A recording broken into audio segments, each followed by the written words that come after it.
नैहर में पाओ कबो धोइनी नाही पनिया में पहिला बेरी ओइनी ससुरार पनिया में ए राजा हो नैहर में पाओ कबो धोइनी नाही पनिया में पहिला बेरी ओइनी ससुरार पनिया में कैसे रोपाई तनी सोच लेवे द कैसे रोपाई तनी सोच लेवे द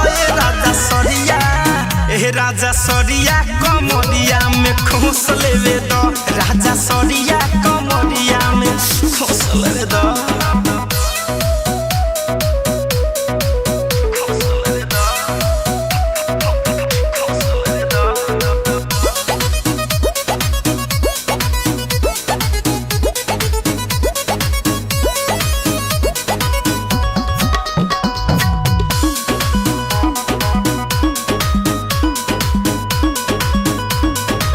बात मानो राजा बुझ हमारो फीलिंगिया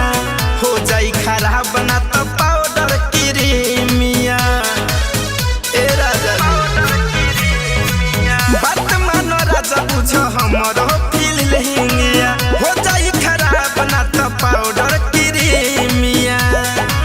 लाग जाई माटी मुहावा तो पलेवे दो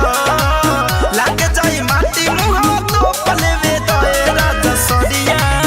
ए राजा सरिया कमरिया में खोस लेवे दो राजा सरिया कमरिया में खोस लेवे दो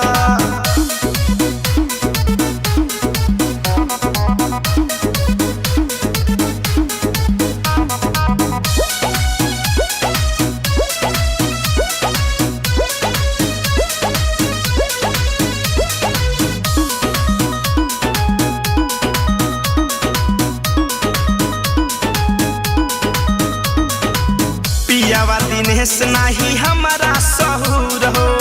जाई दी घर जदी करब मजबूर हो हे राजा तोय को तो सोची हमरा बारे में पियावा दिनेश नाही हमारा सहूर हो जाई दी घर जदी करब मजबूर हो धर कंधन हंजा से पूछ लेवे द धर कंधन हंजा से पूछ लेवे द ए राजा सरिया कमरिया खुश लेवे दो ए राजा सरिया कमरिया